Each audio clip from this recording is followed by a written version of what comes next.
focusing the question on the utilities. So what would a buyer be thinking about? Should they think about like with a community water users association or a well? I mean, what's the difference, or how would that impact them versus normal city water? It's usually less expensive. All water associations, city water, they all have to be tested at a certain frequency to make sure that it's drinkable water, potable water. Usually city water, and I know city water, you have to water your grass and all of that kind of stuff. It can be pretty expensive in the summer. Community water usually costs less. It's not typically only based on usage like it is in the city. They have annual fees.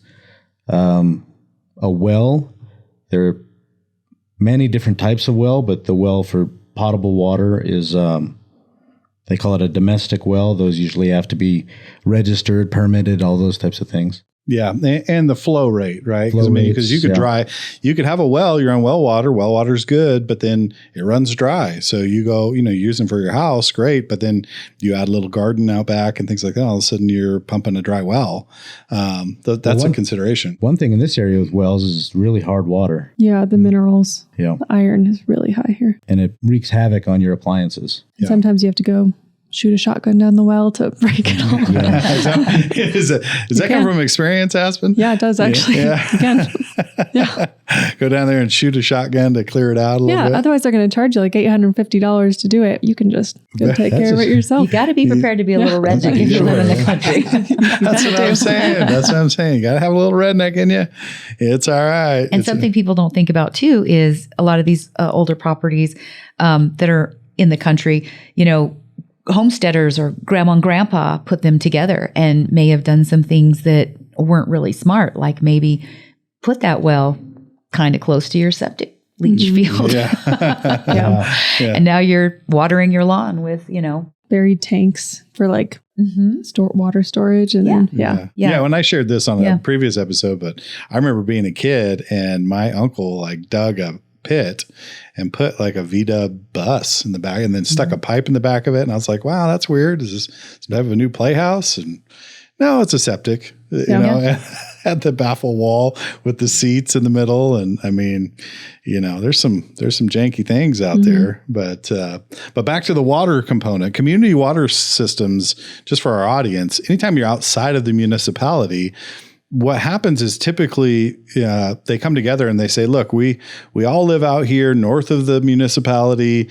We need drinking water. Let's create an association that has potable water. Like you said, follows the rules of the New Mexico Environmental Department or wherever, whatever jurisdiction you're in. And we're going to get tested, make sure this water is good, but we're going to run a line out to all these different properties that are outside of the municipality for drinking water. Now, some of them do really well. There's actually an association here locally, North Star, that is arguably better than the municipal water. I mean, they're big. Now at this point, and they have a big network, very well ran.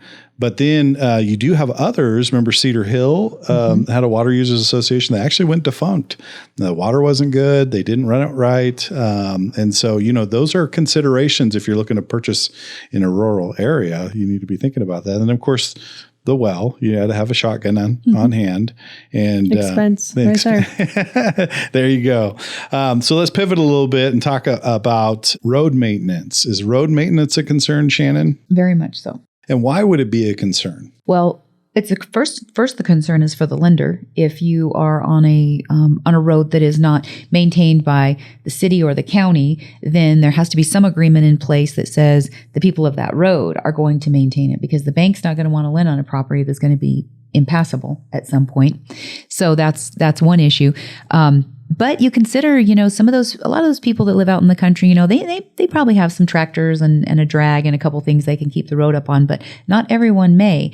And if you're living on a long road, maybe by yourself or just one other neighbor, and you realize that you've got to be responsible for keeping that road maintained and drivable at all times, that could be a big cost or a big problem for someone that may not have those skills and the equipment to do something like that. And we have the benefit of having a lot of oil and gas companies that do a That lot use of them. maintenance on these roads. They do. And some are, we have different colored signs. So one colored sign says county maintained road. Another colored sign says this county road is not maintained. And so you and the neighbors are responsible for, if it's big snow, people can't get up their driveways. Yeah, the city's not coming with a salt truck like they do in Farmington. We see that in Colorado a lot. And it's a lot of like handshake. Oh yeah, Bill takes care of the road. It's like, well, what if Bill sells the house and Bill's not doing it anymore? What if Bill has an accident and can't get on his tractor? Or gets older, who knows, or moves to lower elevation. Like, that's right. Then who's going to do it? So I think the good old boy handshake system probably works for a lot of people, but there's going to be times when it does not work. Yeah, I think that's why you see more and more lenders requiring there be something in place. They don't want a loan on a property that they think. And as a buyer, you probably want that too. Yeah, absolutely. Well, there's a lot of road maintenance agreements out there that aren't recorded. That's one of the key things, is a recorded agreement. I had one a few years back. There was a VA loan. They were at the very end of Knickerbocker subdivision. What a name. Yeah. And you have to go all the way out to the nearest paved road. So we had to go and do 200 signatures.